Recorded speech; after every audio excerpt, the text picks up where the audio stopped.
যাইতে থাকবেন তখন আপনি আপনাকেও নিয়ে যাবেন।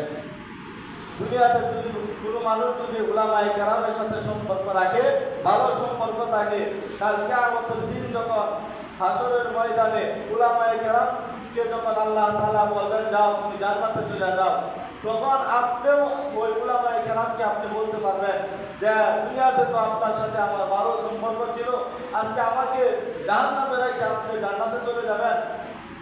উলামায়ে কেরাম আপনার জন্য সুপারিশ করবে, আপনাকে জান্নাতে নিয়ে যাবে।